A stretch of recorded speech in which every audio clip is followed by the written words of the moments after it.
hid itself away in a shrubbery behind the gardens, with an idle handle that was never turned, and a lazy rope so rotten that the pail had broken away from it and had fallen into the water.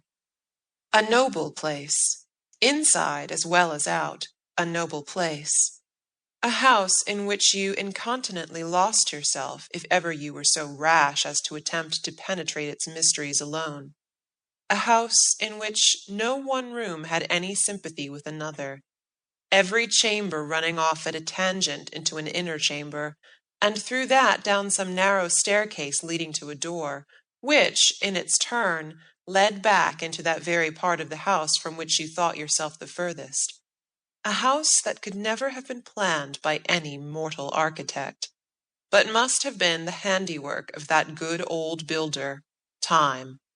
who, adding a room one year, and knocking down a room another year, toppling down a chimney coeval with the Plantagenets, and setting one up in the style of the Tudors, shaking down a bit of Saxon wall, allowing a Norman arch to stand here, throwing in a row of high, narrow windows in the reign of Queen Anne, and adjoining on a dining room after the fashion of the time of Hanoverian George I, to a refectory that had been standing since the Conquest, had contrived, in some 11 centuries, to run up such a mansion as was not elsewhere to be met with throughout the county of Essex. Of course, in such a house there were secret chambers. The little daughter of the present owner, Sir Michael Audley, had fallen by accident upon the discovery of one. A board had rattled under her feet in the great nursery where she played, and on attention being drawn to it, it was found to be loose, and so removed, revealed a ladder, leading to a hiding-place between the floor of the nursery and the ceiling of the room below. A hiding-place so small that he who had hid there must have crouched on his hands and knees, or lain at full length, and yet large enough to contain a quaint old carved oak chest, half filled with priests' vestments, which had been hidden away, no doubt, in those cruel days when the life of a man was in danger if he was discovered to have harbored a Roman Catholic priest, or to have mass said in his house. The broad outer moat was dry and grass-grown, and the laden trees of the orchard hung over it with gnarled, straggling branches that drew fantastical shadows upon the green slope. Within this moat there was, as I have said, the fish-pond, a sheet of water that extended the whole length of the garden, and bordering which there was an avenue called the lime-tree walk, an avenue so shaded from the sun and sky, so screened from observation by the thick shelter of the overarching trees,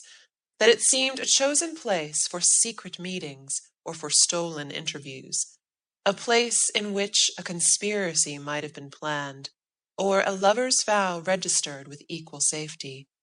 And yet it was scarcely 20 paces from the house. At the end of this dark arcade there was the shrubbery, where, half buried among the tangled branches and the neglected weeds, stood the rusty wheel of that old well of which I have spoken. It had been of good service in its time, no doubt, and busy nuns have perhaps drawn the cool water with their own fair hands, but it had fallen into disuse now, and scarcely anyone at Audley Court knew whether the spring had dried up or not.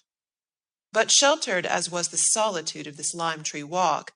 I doubt very much if it was ever put to any romantic uses. Often in the cool of the evening, Sir Michael Audley would stroll up and down smoking his cigar, with his dogs at his heels, and his pretty young wife dawdling by his side. But in about 10 minutes the baronet and his companion would grow tired of the rustling limes and the still water, hidden under the spreading leaves of the water-lilies, and the long green vista with the broken well at the end, and would stroll back to the drawing-room, where my lady played dreamy melodies by Beethoven and Mendelssohn, till her husband fell asleep in his easy-chair. Sir Michael Audley was 56 years of age, and he had married a second wife 3 months after his 55th birthday. He was a big man, tall and stout, with a deep, sonorous voice, handsome black eyes, and a white beard which made him look venerable against his will, for he was as active as a boy, and one of the hardest riders.